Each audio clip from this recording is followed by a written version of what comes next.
Welcome back. Well, the Life Esidimeni Inquest is underway this week. The former managing director of the Life Esidimeni Group, Dr. Morgan Mkhatshwa, has been giving testimony. The inquest into the death of at least 144 people in the Life Esidimeni scandals heard claims from a lawyer for the former Gauteng Health MEC, Qadani Mahlangu, that it was the National Health Department who should take responsibility for the death. This week, the CEO of the facility from where the patients were removed has been cross-examined by advocate Lawrence Hoders, acting for Mahlangu. He's also claimed the Gauteng Health Department was worried about the conditions at the Esidimeni facility, but the patients died in NGOs that were not licensed. In many cases, they had simply received no food and no care while in these NGOs. Julia Chaskalson is Communications Officer at Section 27, an organization involved in helping the families of those who died. Julia, good afternoon to you. I suppose the legal description of what Mahlangu's legal team would be that they're playing hardball. How would you describe how they're approaching this? Are they helping us get to the facts here? Right. Thanks, Stephen, and thanks for having me. I think what we can see from the resumption of the inquest, which started again this week after a 4-week adjournment, is that there is some kind of passing the buck and blame shifting from the various government officials whose legal representatives have engaged in cross-examination this week so far, which represents a continuation of the kind of passing the buck that we saw in the arbitration 2-3 years ago, which was presided over by former Deputy Chief Justice Dikgang Moseneke. And at that, in the arbitration where we heard, thousands of pages of evidence about how the decision to terminate the contract with Life Esidimeni and move patients from that facility into unlicensed and unprepared, under-resourced, understaffed NGOs was taken. What the evidence shows there is that there was involvement at all levels of the Gauteng Department of Health.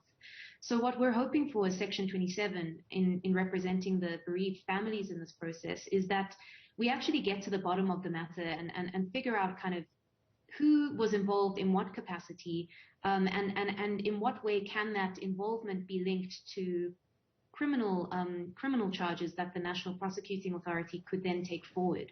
So we're hoping that we'll get accountability at all of these levels, including the level of the former MEC, who has signed documents, engaged with families, engaged with healthcare workers, but went ahead with this very rushed and ultimately kind of doomed move back in 2016. Well, I suppose ultimately it's actually quite easy to compare the level of care at Life Esidimeni and the level of care in the unlicensed care NGOs that they were removed to. Life Esidimeni had proper medical records, people were given food, people were cared for. Ultimately, people survived in that home. When they were removed, they did not survive. In the words of one report, they died scared, lonely and afraid. This and hungry. This really shows you what happened in these NGOs. It would seem difficult for me, for Mahlangu's lawyer, to make any claims about Esidimeni after that. Sure. So, with respect to the care at Life Esidimeni, Section 27 doesn't represent the hospital group, but from the parents and the families, most parents and families were satisfied with the level of care that their loved ones were receiving in the facility before the move. And then after the transfer, we heard testimony and we have evidence of the fact that